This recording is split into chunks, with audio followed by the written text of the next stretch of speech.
नमस्कार, स्वागत है आप सभी का बिहार बुलेटिन में। बात करेंगे आज की बिहार की 10 बड़ी और मुख्य खबरों की, लेकिन उससे पहले यदि आप चैनल पर नए, चैनल को सब्सक्राइब कर लें, बेल आइकन को जरूर दबा दें।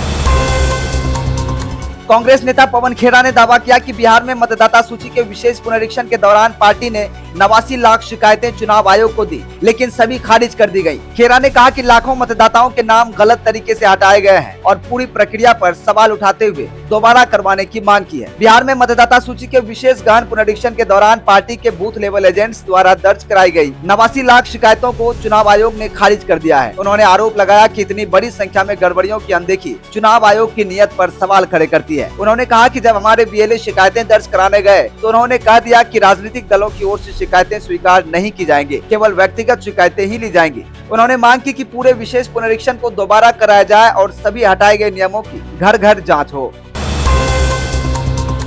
अमित शाह ने 3 सितंबर को दिल्ली में बिहार विधानसभा चुनाव 2025 की तैयारियों को लेकर अहम बैठक बुलाई है। बैठक में बिहार के उप मुख्यमंत्री विजय सिन्हा, सम्राट चौधरी और एनडीए के अन्य नेता शामिल होंगे। इस मीटिंग में सीट बंटवारे, चुनाव रणनीति, बूथ मैनेजमेंट और सामाजिक समूहों तक पहुंच बढ़ाने जैसे मुद्दों पर चर्चा हो सकती है। इसके अलावा प्रधानमंत्री नरेंद्र मोदी की संभावित यात्राओं को लेकर भी चर्चा की संभावना है, ताकि गठबंधन की साख को और मजबूत किया जा सके।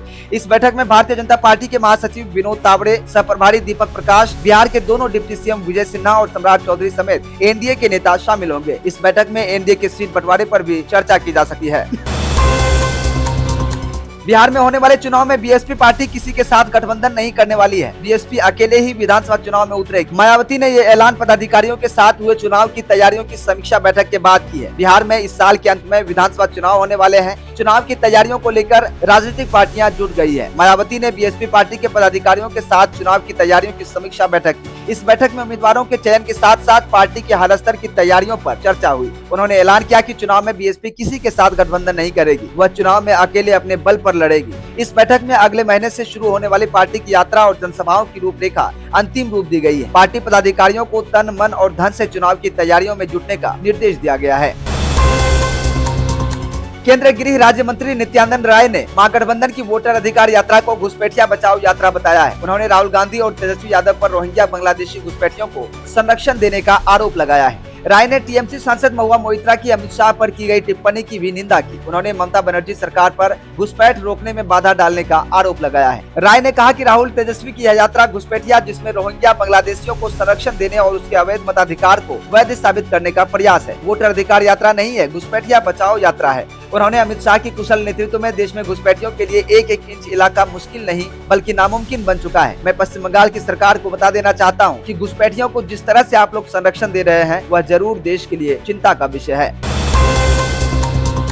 सांसद पप्पू यादव की मांग पर केंद्रीय मंत्री नितिन गडकरी ने परसरमा पूर्णिया मार्ग को राष्ट्रीय राजमार्ग घोषित करने का आश्वासन दिया है। गडकरी ने कहा कि मंत्रालय इस प्रस्ताव पर गंभीरता से विचार कर रहा है। पप्पू यादव ने इसे जनता के संघर्ष का परिणाम बताया है और कहा है कि कोसी सीमांचल का विकास जारी रहेगा। संसद ने परसरमा से पूर्णिया जाने वाले पथ को राष्ट्रीय राजमार्ग घोषित करने का आग्रह किया था। इस पर गडकरी ने स्पष्ट किया कि मंत्रालय इस प्रस्ताव पर गंभीरता से विचार कर रहा है और अधिकारियों को आवश्यक निर्देश दिए गए हैं।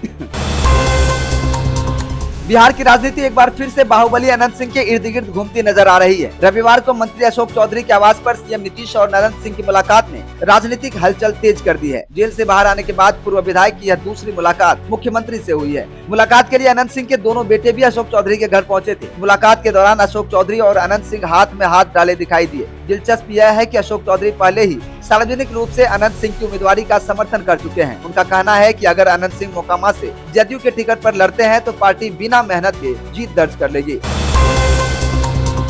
बिहार के राजगीर में खेले जा रहे एशिया कप हॉकी में भारतीय टीम ने शानदार प्रदर्शन करते हुए अपने जीत के लक्ष्य को बरकरार रखा। पूल ए के दूसरे मुकाबले में टीम इंडिया ने जापान को 3-2 से मात देकर लगातार दूसरी जीत दर्ज की है। इस जीत के साथ भारत ने न सिर्फ सुपर 4 में अपनी जगह पक्की कर ली बल्कि पॉइंट्स टेबल में भी शीर्ष स्थान पर कब्जा जमाए रखा है। भारत की ओर से कप्तान हरमनप्रीत सिंह ने फिर से दमदार प्रदर्शन करते हुए 2 गोले दागे, जबकि तीसरा गोल राजकुमार पाल के खाते में गया।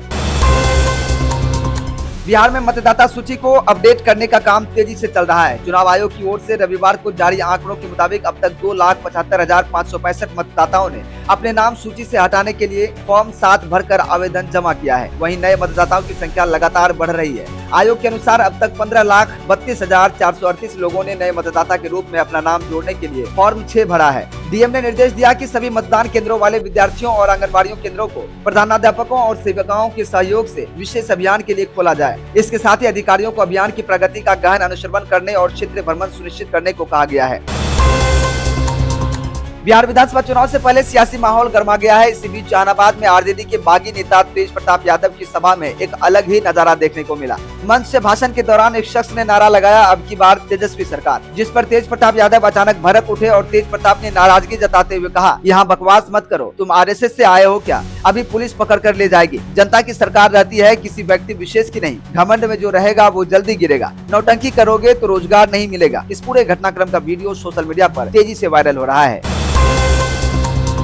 बिहार का मौसम एक बार फिर खुशनुमा बना हुआ है। बारिश का सिस्टम फिर से सक्रिय होता दिखा है। लगभग सभी जिलों का तापमान कम हुआ है।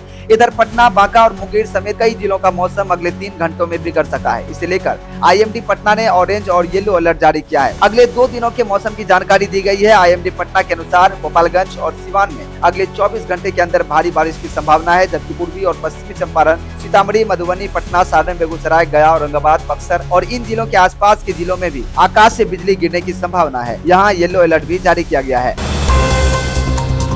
तो दोस्तों, ये थी आज की बिहार की 10 बड़ी और मुख्य खबरें। इनमें से कौन सा खबर आपको सबसे अच्छा और काम का लगा, कमेंट करके जरूर बताइएगा। साथ ही साथ वीडियो आप कहां से देख रहे हैं, अपने जिले का नाम जरूर कमेंट कीजिएगा। वीडियो अच्छा लगा हो, वीडियो को लाइक कीजिएगा, ज्यादा से ज्यादा शेयर कीजिएगा। चैनल पर नए, चैनल को सब्सक्राइब करके बेल आइकन को जरूर दबाएं। वीडियो को हाइप करना ना भूलें।